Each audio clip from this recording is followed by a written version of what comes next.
یہ عاجزی تھی، یہ انکساری تھی. ان کا ایمان پہاڑ سے بھی زیادہ طاقتور تھا، لیکن اللہ کا ڈر ہمیشہ ان کے سینوں میں پنپ رہا تھا. میرے بھائیو، بزرگو، دوستو، دنیا آپ کی طرف حسرت کی نگاہ سے دیکھ رہی ہے. تمہیں رسول اللہ کا غلام سمجھتی ہے، تمہیں اللہ کا بندہ سمجھتی ہے، تم کو عمر بن الخطاب کا وارث سمجھتی ہے، تمہیں عمر بن عبدالعزیز کا وارث سمجھتی ہے، تم کو اورنگزیب عالمگیر رحمت اللہ علیہ کا جانشین سمجھتی ہے، تم کو حضرت ٹیپو سلطان شہید کا وارث سمجھتی ہے. تم سے دنیا انصاف کی امید رکھی ہوئی ہے. تم ہی دنیا کو انصاف دے سکتے ہو، تم ہی دنیا کو حق دے سکتے ہو، تم ہی انسانوں کو انسانوں کی غلامی سے نکال کر اللہ کی غلامی میں لگا سکتے ہو. تم غفلت کی نیند میں رہو گے، تم لاپرواہی میں رہو گے. جتنے لوگ جہنم میں جانے والے ہیں ان سب کی گردنوں کی ذمہ داری ہمارے کندھوں پر. السلام علیکم ورحمۃ اللہ وبرکاتہ.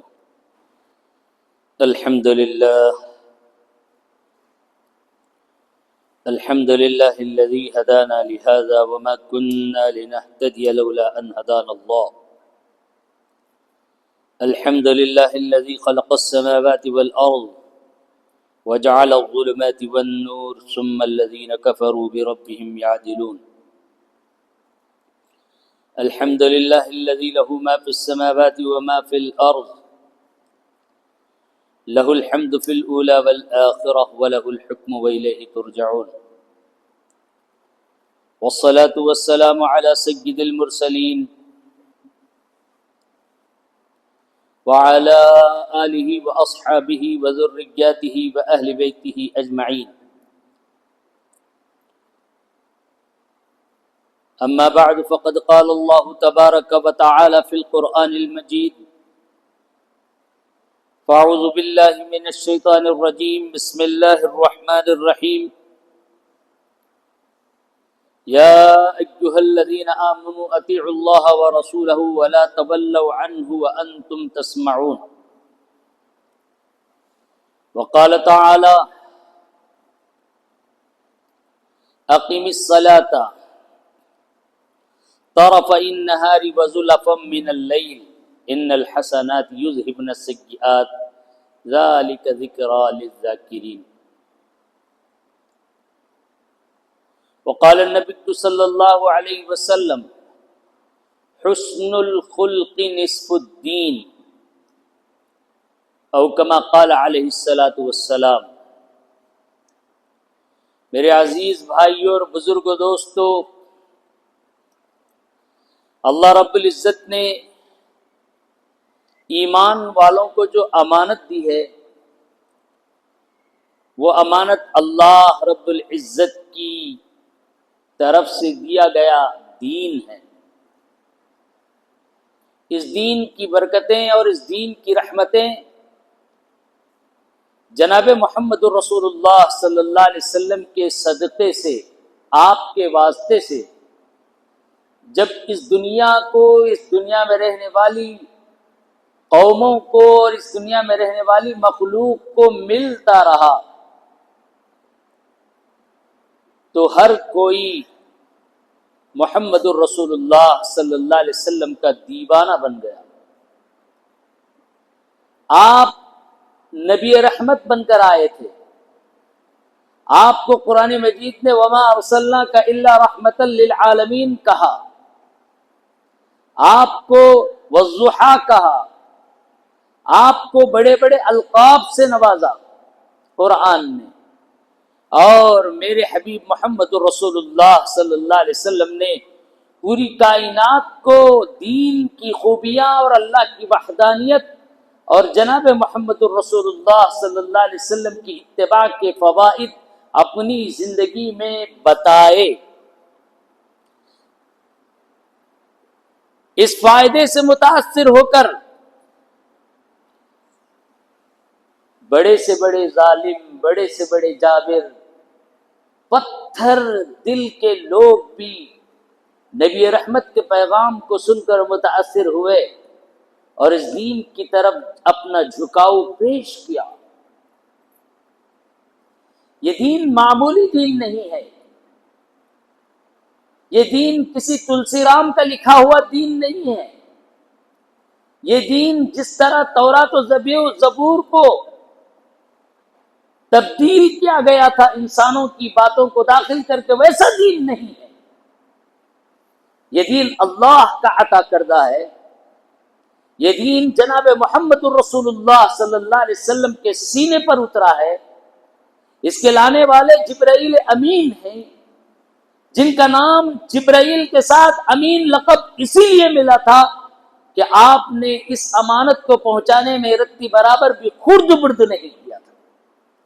اللہ نے جیسے اس دین کو دیا، اللہ نے جیسے اس قرآن کو دیا، اللہ نے جیسے اس پیغام کو دیا، اسی طرح ہو بہو حضرت جبرائیل جناب محمد الرسول اللہ صلی اللہ علیہ وسلم کے سینوں میں منتقل کیے کرتے رہے، جس کا نتیجہ یہ ہوا کہ جناب محمد الرسول اللہ صلی اللہ علیہ وسلم کا اس روئے زمین پر کوئی معلم اور استاد نہیں، آپ کے استاد جبرائیل بھی نہیں، آپ کے استاد، آپ کے معلم اگر کوئی ہیں تو اللہ کی ذات ہے، اللہ وحدہ لا شریک کی ذات ہے۔ اللہ کی طرف سے ملنے والے احکامات، اللہ کی طرف سے ملنے والی آیات، ان آیتوں کو لے کر جبرائیل واسطہ بنے ہیں، استاد نہیں بنے ہیں۔ میرے الفاظ کو غور سے سنیں، وہ واسطہ بنے ہیں، اسی لیے ان کو پیمبر کہا گیا۔ پیمبر کا معنی اگر آپ ڈکشنری میں ڈھونڈیں گے تو وہ ڈاکیے کا ہے، ڈاکیا پوسٹ مین کی حیثیت ہے، اس کے علاوہ جبرائیل امین کی اور کوئی حیثیت نہیں ہے۔ پیغامات کے ارسال کرنے والے، اللہ کے رسول کی تربیت کرنے والے اللہ کی ذات خود تھی۔ اسی لیے اللہ رب العزت نے کہا کہ انا نحن نزلنا الذکر وانا له لحافظون، ہم ہی نے اس قرآن کو نازل کیا ہے اور ہم ہی اس کی ذمہ داری، اس کی حفاظت کی ذمہ داری ہم ہی لیتے ہیں۔ دنیا نے بہت کوششیں کی اللہ کے کلام کے بارے میں، اپنی زبانوں سے لوگوں کو الجھائیں، نہیں ہو سکا۔ حکم ہوا قرآن کا، اے لوگوں، اگر تم میں سے کسی کو طاقت ہے تو اس طرح کی چند آیتیں بنا کر پیش کرو۔ یہ اللہ کا کلام ہے، اس کے مقابلہ کرنے کی کسی کے پاس، کسی دانشمند، کسی پڑھے لکھے طبقے، کسی فلاسفر، کسی لیکچرر کے پاس، کسی ادیب کے پاس یہ طاقت ہے تو اس طرح کی چند آیتیں بنا کر پیش کرے۔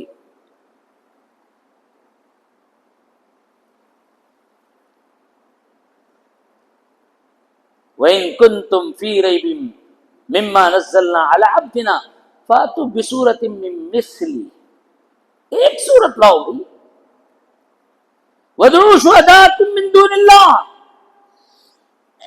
آپ اکیلے سے یہ کام نہیں ہو سکتا تو باضابطہ چند لوگوں کی جماعت لے لو، اللہ کو چھوڑ کر جس کو بلانا چاہتے ہیں بلا لو، جتنا پڑھا لکھا ہو اس کو بلا لو،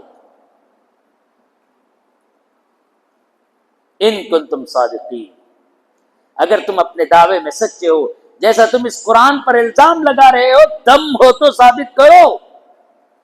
قرآن مجید کا یہ چیلنج آج نہیں تھا، ادھر قرآن نازل ہو رہا تھا، ادھر لوگ وہاں پر کانا پھوسی کر رہے تھے، لوگ کہہ رہے تھے یہ جادوگر کا کلام ہے، کوئی کہہ رہا تھا کہ یہ بناوٹی کلام ہے، کوئی کہہ رہا تھا یہ کسی ادیب کا کلام ہے۔ قرآن نے چیلنج کر دیا کہ دیکھو یہ اللہ کا کلام ہے، اللہ کے علاوہ تم کس کو چاہتے ہو بلا لو، اور اس طرح کی ایک آیات، ایک سورت بنا کر پیش کرو، فَأْتُوا بِسُورَةٍ مِّن مِّثْلِهِ۔ قرآن مجید کا یہ چیلنج مکۃ المکرمہ میں لٹکایا گیا، بہت کوششیں کر لی لوگوں نے، اپنی قلم کی دوات اور انک سکھا دی لکھتے لکھتے، کچھ سمجھ میں نہیں آ رہا تھا۔ سورہ فیل اس زمانے میں اتری تھی، الم تر کیف فعل ربک باصحاب الفیل۔ کسی نے اپنے آپ کو بڑا سمجھدار سمجھ کر ایک جملہ بنایا، الفیل والفیل وما ادراک ما الفیل۔ ہاتھی کیا ہے؟ ہاتھی تم جانتے ہو کہ ہاتھی کیا ہے؟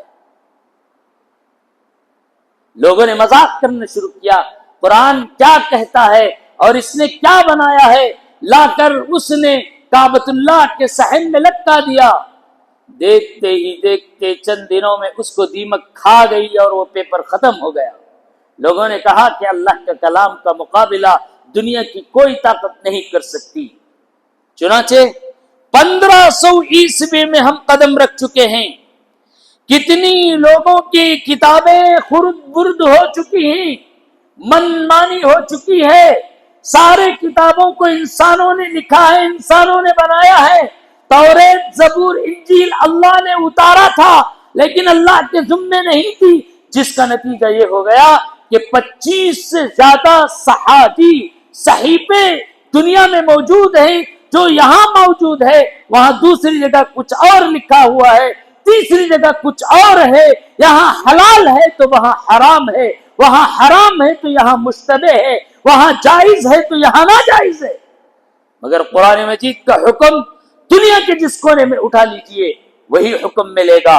فجر کی 2 رکعتیں تو دنیا کا ہر مسلمان فجر کی 2 ہی رکعتیں پڑھے گا، وہ کالا ہو کے گورا، وہ انگلینڈ کا ہو کے ساؤتھ افریقہ کا، جس کی زمین پر سورج 6 مہینے تک نہ نکلتا ہو وہاں بھی فجر کی رکعت 2 ہی پڑھی جاتی۔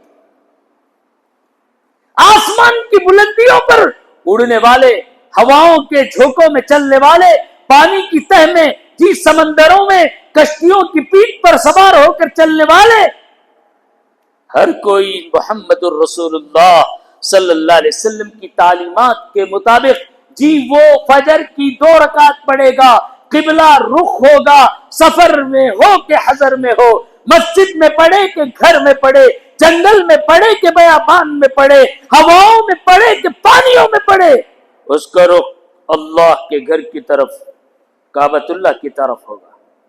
کیا آپ کے لیے، میرے لیے یہ کافی نہیں ہے کہ میرا اور آپ کا قبلہ ایک ہے، میرا اور آپ کا اللہ ایک ہے، میرا اور آپ کا کلام ایک ہے؟ اس کلام کی نسبت سے اللہ رب العزت نے اجڑے دلوں کو بنا دیا، بکھرے ہوئے لوگوں کو، قوموں کو جما دیا، بے ترتیب رہنے والی جماعتوں میں صف بندی کرا دی اور ایک ہی صف میں کھڑے ہو گئے۔ محمود و ایاز، نہ کوئی بندہ رہا نہ کوئی بندہ نواز، سارے فرق کو، سارے باہر کی حالات کو، کیفیات کو اللہ کے نبی صلی اللہ علیہ وسلم نے ان ذاتوں، باتوں، دھرموں کو اپنے پیروں تلے روند دیا۔ کہا ان اکرمکم عند اللہ اتقاکم، وہ چپل سینے والا موچی کیوں نہ ہو، وہ چمار کیوں نہ ہو، وہ بڑھائی کیوں نہ ہو، وہ میتھر کیوں نہ ہو، وہ معمولی انسان کیوں نہ ہو، وہ کچرا اٹھانے والا کیوں نہ ہو، وہ جناب محمد الرسول اللہ صلی اللہ علیہ وسلم کے لائے ہوئے دین کو اپناتا ہے تو اس کا حق یہ ہے کہ وہ پہلے صف میں نماز پڑھ سکتا ہے۔ کسی کو دم نہیں ہے کہ اس کو ہاتھ پکڑ کر پیچھا کرے، جس کا نتیجہ ہوا میرے حبیب محمد الرسول اللہ صلی اللہ علیہ وسلم نے خباب جیسے آدمی کو اپنی صفوں میں کھڑا کیا، بلال جیسے حبشی کالے کلوٹے آدمی کو، جن کے مالک اپنے آپ کو خدا سمجھتے تھے، عمر بن الخطاب کے بازو لا کر کھڑا کر دیا۔ عمر سے کہا، عمر تجھے حق نہیں ہے کہ اب تو بلال کو پیچھے نہیں کر سکتا۔ یہ دین محمدی تھا، اس کی حیثیت کو ہم نے نہیں پہچانا۔ اب ہندوستان کے حالات یہ بتا رہے ہیں کہ لوگ بڑے بڑے عہدوں پر پہنچے ہوئے ہیں، آج بھی ان کو دھرم کے نام سے جوتا مارا جا رہا ہے، ان کی ذلت، ان کو ذات کی بنیاد پر ان کو تذلیل کیا جا رہا ہے۔ میرے نبی کا دین یہ نہیں کہتا آؤ سب کے لیے دروازے کھلے، اس دین میں داخل ہو جاؤ، اس دین کے دروازے سب کے لیے کھلے ہیں، اور جب اس دین میں وہ آ جاتا ہے وہ ذات کا، دھرم کا اور اپنے پیشے کا کتنا بھی گیا گزرا کو نہ ہو، کلمہ پڑھ لیا تو ایک ہی صف میں کھڑے ہو گیا، کندھ سے کندھا ملا کر کھڑے ہونے کا حکم دیا۔ میرے حبیب نے کہا صفوں کو درست رکھو، کندھے سے کندھا ملاؤ، صفوں کو درست کرو۔ بعض دفعہ اپنی چھڑی سے صفوں کو درست کرتے تھے آپ، جنگ میں بھی، نمازوں میں بھی، جمعہ میں بھی، عیدین میں بھی کہتے تھے کہ تمہارے صفوں کا ٹیڑھا ہونا کہیں اللہ تمہارے دلوں کو، تمہارے دلوں میں تفرقہ نہ ڈال دے۔ محبتوں کے معیار کو صفوں سے جوڑا، جماعتوں سے جوڑا، جماعت کی نماز سے جوڑا، گھروں سے نکال کر قوموں کو مسجد لایا، 5 نمازیں مسجد میں پڑھنے کا حکم دیا تاکہ ایک مسلمان 5 مرتبہ آپس میں ملے، اپنے ایک دوسرے کا دکھ درد سنائے، معاشرے کے حالات کو سمجھے، ذمہ دار افراد اٹھیں، برائیوں کا خاتمہ کریں، بھلائیوں کی دعوت دیں، اچھائی کی طرف پہل کریں، نیک کاموں میں سبقت کریں، برے کاموں سے خود کو روکیں، دوسروں کو روکنے کی کوشش کریں۔ حکم ہوتا تو یہ بھی کہا جاتا تھا کہ تم اپنی جگہ نمازیں پڑھ لو، جب جمعہ ہو تو مسجد میں آؤ، نہیں 5 مرتبہ اللہ کی۔ اپنی مصروفیات آگے پیچھے کرو، تجارتیں آگے پیچھے کرو، آؤ روزی ہم دینے والے ہیں، روزی کے مالک ہم ہیں، تم کیوں گھبراتے ہو؟ تم مجھے یاد کرو، میں تمہیں عطا کروں گا، فاذکرونی اذکرکم واشکروا لی ولا تکفرون۔ تم مجھے یاد کرو، ہم تمہیں یاد کرتے ہیں، ہم تمہیں بھلاتے ہی نہیں، ہم تو تمہارے شہرک سے زیادہ قریب ہیں۔ اللہ پر جس کو توکل ہے اس نے بڑی کامیابیاں دیکھی اپنی آنکھوں سے، جس نے خدا سے رابطہ نہیں کیا اللہ کے گھر میں رہ کر بھی وہ محروم ہوا۔ اسی لیے میرے بھائیو، بزرگوں، دوستو، جناب محمد رسول اللہ صلی اللہ علیہ وسلم کے پاس ایک جنگ ختم ہو گئی، صحابہ کرام اس جنگ سے ملنے والے مال غنیمت کو لیے، جو جنگ جیتتا تھا دشمن کے پاس جو کچھ مال ہوتا تھا، جو کچھ وہ حاصل کرتے وہ اسی کا ہو جاتا تھا، مال غنیمت۔ وَاعْلَمُوا أَنَّمَا غَنِمْتُم مِّن شَيْءٍ فَأَنَّ لِلَّهِ خُمُسَهُ وَلِلرَّسُولِ وَلِذِي الْقُرْبَىٰ وَالْيَتَامَىٰ وَالْمَسَاكِينِ وَابْنِ السَّبِيلِ۔ قرآن مجید نے اس کا باضابطہ تذکرہ کیا، صحابہ کرام اس کو لاتے، صحابہ اللہ کے نبی کے پاس جماتے، اللہ کے نبی اس کو صحابہ میں تقسیم کرتے، صحابہ اس کو لے جاتے، جنگ کے بعد ایک بازار لگتا تھا، اسی جنگ کے میدان کے باہر لوگ اپنی ضرورتیں، اس زمانے میں زیادہ تر پیسے دے کر مال خریدنے کا مزاج نہیں تھا، مال کے بدلے مال خریدتے تھے۔ تو اناج دے، میں کپڑا دوں گا، میں کپڑا دیتا ہوں، تو مجھے عطر دے، میں عطر دیتا ہوں تجھے، تو اس کے بدلے میں چپل دے۔ کیونکہ مال غنیمت میں کسی کو کچھ ملا رہتا، وہ آپس میں ایک دوسرے کو ادلا بدلی کر لیتے، قیمت کا تفاوت کرتے، 500 کی چیز یہ جوتے کی ہے تو 300 کی عطر کی ہے، تو 200 کے بدلے اور کچھ مال دیتے۔ صحابہ نے کہا، اللہ کے نبی صلی اللہ علیہ وسلم اس جنگ کے ختم ہونے کے بعد تشریف فرماتے، کچھ صحابہ دوڑے آئے، کہا یا رسول اللہ قربان جائیں، ہمارے ماں باپ آپ پر قربان جائیں، اے اللہ کے نبی اس جنگ میں جو مال غنیمت ہمیں ملا تھا اس کو ہم نے لیا، بازار میں بیچا، پھر خریدا، پھر بیچا، پھر خریدا، پھر بیچا، نفع میں اتنی دولت ہماری بچی، اللہ کے نبی اتنی دولت بچی، اتنے پیسے بچے، اتنا مال بچا، خوشی سے، کیونکہ نفع ہوتا ہے تو آدمی کو خوشی ہوتا ہے، فطری بات ہے۔ میرے نبی محمد رسول اللہ صلی اللہ علیہ وسلم کہا اچھا مبارک ہو، بہت اچھی خبر ہے، بہت خوشی کی بات ہے، دل نہیں توڑا سامنے والے، کہا کہ میں تم میں اس سے بھی بہتر نفع کی چیز بتاؤں؟ کہا یا رسول اللہ ضرور بتائیے۔ صحابہ حریص تھے، اللہ کے نبی کی زبان سے اپنے لیے کچھ خیر کی باتیں سننے کی تمنا رکھتے تھے، اور اللہ کے نبی کی زبان سے نکلنے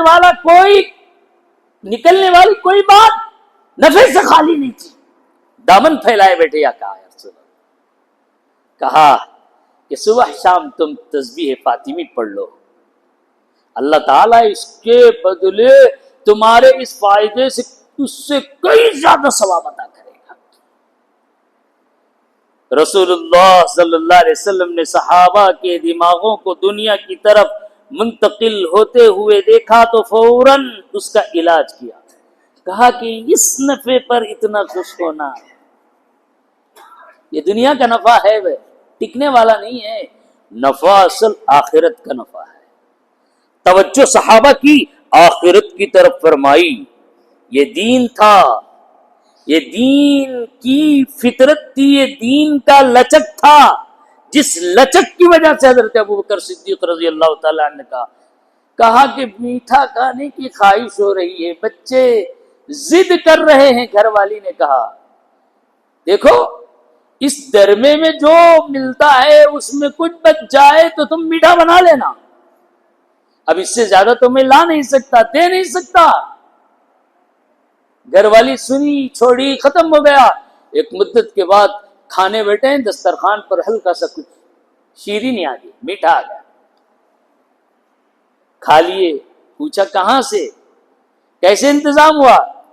گھر والی نے کہا امیر المومنین آپ سے تو ہم نے گزارش کی تھی کچھ تنخواہ میں اضافہ کر لو یا کچھ قرض لے لو، آپ نے کہا کہ یہ اصول کے خلاف ہے، میں کام کرنے سے پہلے ایڈوانس تنخواہ نہیں لے سکتا، اور اگر قرض لے لوں تو اس کی ادائیگی کا ڈر مجھ سے ہے، اس لیے میں نے نہیں لیا۔ کہا میں آپ کی دلہن ہوں، میں سمجھتی ہوں آپ کے مسائل، بچوں کی خواہشات کو بھی پورا کرنا تھا۔ پوچھا کیا کیا؟